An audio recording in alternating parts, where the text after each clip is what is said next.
I'm a North Carolina concealed carry firearms instructor, so I do know something of the law.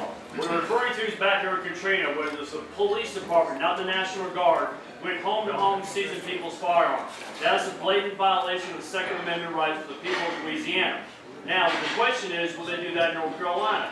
Under current HB 650 that passed December 2011, that provision was in there, Section E. I just had a class the other day. October 1st, that provision was removed, that the governor cannot enforce or enact a law to seize firearms during a state of emergency. So, that's been taken off the books October 1st, 2012.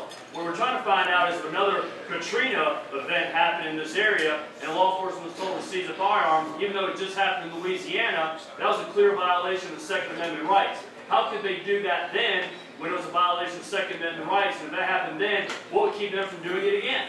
That was the answer, but it's going to be I honestly don't know. That means, John, you want to... I want to hear what you say. I'm the sheriff's lawyer, and I'm here to help you.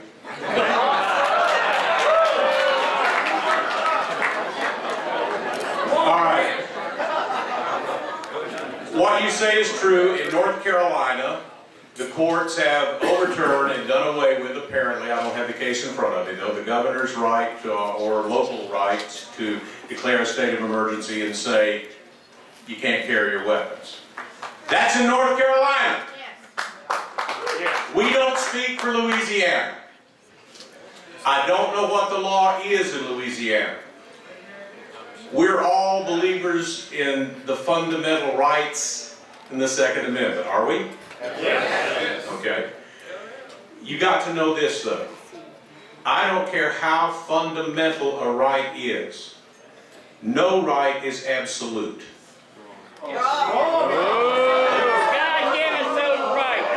going to tell you, you believe it in your heart, you read it on a website, and you believe it, but let me tell you what the law is. And we can debate it.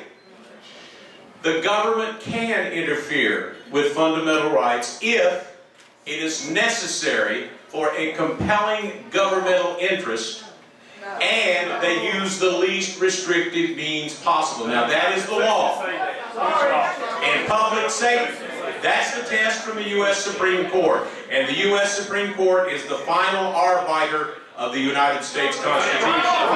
Been that way since Marbury v. Madison. Look it up. That's man's law, not God's law. We have a right to protect. We're talking about constitutional law. That's man's law.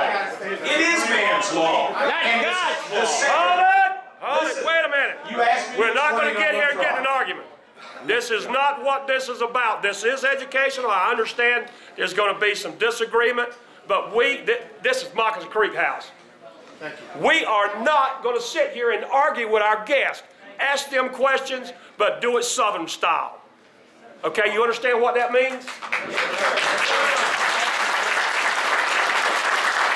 The Second Amendment is man-made law.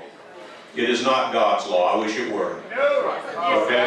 Unalienable law, not inalienable, unalienable, which means granted by your Creator. Unalienable, not inalienable. Everything is granted by our Creator.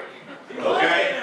It's nature's law. But law can be abridged by the proper authorities for necessary and compelling governmental interests. Any lawyer will tell you that. Any law professor will tell you that. And I understand if you don't agree. We've done enough. I apologize, fellas, but really, we're getting a little bit out of hand. Ask your questions. I understand emotion. I agree with some of what you're saying, but this is not, you're not going to argue in our house. You may not like what you hear, but at least let him say it.